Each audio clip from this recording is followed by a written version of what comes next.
एक गांव में एक चुड़ैल का साया था। चुड़ैल की वजह से पूरे गांव में दहशत का माहौल था। किसी भी गांव वाले को कुछ समझ नहीं आ रहा था कि इस चुड़ैल का क्या करें। एक दिन गांव वाले बैठे हुए बातें कर रहे होते हैं। क्या बताएं चंपक भैया, ना जाने किसकी नजर लग गई है। अपने गांव को रोज कोई न कोई हादसा हो जाता है। पता नहीं किस मनहूस घड़ी में चुड़ैल यहाँ आई। सही कह रहे हो रमेश भाई। अब तो इस गांव में रहने का ही दिल नहीं करता। हर समय जान का खतरा बना रहता है। तभी वहाँ पंकज नाम का गांव वाला आता है। उसके हाथ में एक पोटली होती है। पोटली देखकर चंपक पंकज से पूछता है, अरे पंकज भाई, कहाँ से आ रहे हो और तुम्हारे हाथ में पोटली कैसी? कहीं गांव छोड़ के तो नहीं जा रहे हो? क्या मजाक कर रहे हो चंपक भैया? गांव छोड़कर जाएं मेरे दुश्मन? अरे मैं तो गांव के लिए सुरक्षा कवर लेने गया था। पंकज की बात सुनकर गांव वाले सोच में पड़ जाते हैं। अब पंकज भाई, हम सब लोग आपकी तरह अंग्रेजी तो जानत नहीं है। कृपा करके बताओ क्या लाए हो सुरक्षा के लिए? पंकज सब गांव वालों को गांव के बाहर ले जाता है और गांव आने वाले रास्ते पर पोटली से भभूत निकालकर छिड़क देता है। गांव वाले ये सब बड़ी हैरानी से देख रहे होते हैं। अरे भैया, तुम तो कौनो कवच कह रहे थे, ये सब का है? अरे भाई, यही तो है अपना सुरक्षा कवच। अब वो चुड़ैल इसके अंदर नहीं आ सकेगी, चाहे जो कुछ भी कर ले। हाँ। फिर गांव वाले वहाँ से चले जाते हैं। उधर रात में चुड़ैल गांव के अंदर आने की कोशिश करती है, लेकिन चाहकर भी अंदर नहीं जा पाती। ये सब देखकर चुड़ैल को गुस्सा आ जाता है और वो गुस्से में बोलती है, ये गांव वाले कुछ ज्यादा ही होशियार बन रहे हैं, इनकी होशियारी निकालनी पड़ेगी। अगले कुछ दिनों तक कुछ नहीं होता। गांव वाले सोचते हैं कि उन्हें चुड़ैल से छुटकारा मिल गया। लेकिन एक रात आसमान में जोर से बिजली कड़कती है। गांव वाले बिजली की आवाज सुनकर डर जाते हैं। तभी रमेश अपनी पत्नी रमा से कहता है, भगवान, लगता है बड़े जोरों की बारिश आने वाली है। बाहर जानवर भीग जाएंगे, उन्हें उनके अस्तबल में बांध आता हूँ। लेकिन जैसे ही रमेश घर से बाहर निकलता है, उसे अपने चारों तरफ नोट दिखाई देने लगते हैं। रमेश नोट देखकर जोर से चिल्लाने लगता है, नोटों की बारिश। इतने नोटों की बारिश। लगता है भगवान हम लोगों पर कुछ ज्यादा ही मेहरबान है। इतने नोट, इतने। रमेश का चिल्लाना सुनकर पंकज और उसकी पत्नी तुलसी भी उठ जाते हैं। तुलसी पंकज से बोलती है, अरे पंकज उठो, रमेश भैया नोट चिल्ला रहे हैं, जरा देखो तो क्या बात है। अरे तुम भी तुलसी, कहाँ रमेश भैया की बात सुन रही हो? नशा कर रखा होगा, तभी बहकी बातें कर रहे हैं। सो जाओ, कल सुबह देखेंगे। ऐसा कहकर पंकज और तुलसी फिर से सो जाते हैं। उधर पंकज का चिल्लाना सुनकर कुछ गांव वाले बाहर आ जाते हैं और चारों तरफ नोट देखकर खुश हो जाते हैं। अरे क्या बात है रमेश, आज तो गांव पर नोटों की बारिश हो रही है।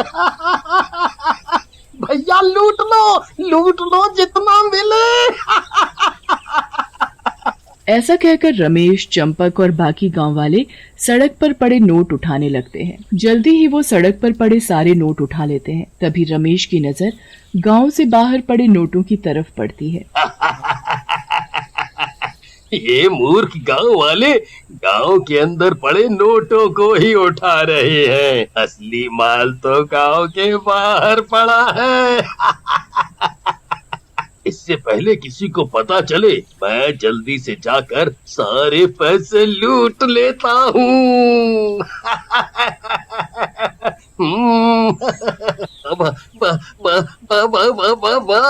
रमेश लालचवश गांव से बाहर निकल जाता है और नोट उठाने लगता है। जल्दी ही वो काफी सारे नोट उठा लेता है, लेकिन तभी वहाँ चुड़ैल आ जाती है। क्यों गांव वाले, नोट उठा लिए या और बारिश करूं नोटों की? चुड़ैल को देखकर रमेश समझ जाता है कि ये सब चुड़ैल का किया धरा है। चुड़ैल जी, मुझे जाने दो। मुझे मत मारो। तुम अपने नोट वापस रख लो, मुझसे गलती हो गई। ये नोट तो आप ही रखो, मुझे तो आपकी जान चाहिए, जान। ऐसा कहकर चुड़ैल रमेश को मारकर उसका शरीर लेकर वहाँ से गायब हो जाती है। अगले दिन रमेश की पत्नी रमा घर के बाहर खड़े होकर रोने और चिल्लाने लगती है। अरे ना जाने कहाँ चले गए ये, नोट लूटते लूटते गायब ही हो गए, पता नहीं कहाँ चले गए, कोई ढूंढो रे, कोई ढूंढो। तभी वहाँ चंपू नाम का एक गांव वाला आता है।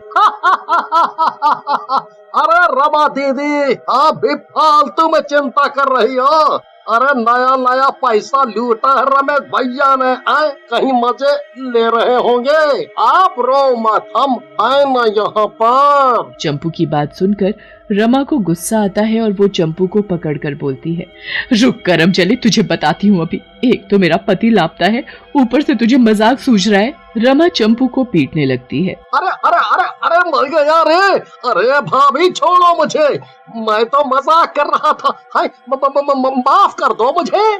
तभी वहाँ तुलसी और पंकज आ जाते हैं। रमा रोते रोते सारी बात पंकज को बताती है। रमा की बात सुनकर पंकज बोलता है, नोटों की बारिश? लेकिन नोटों की बारिश कैसे हो सकती है? मुझे इसमें कुछ गड़बड़ लगती है।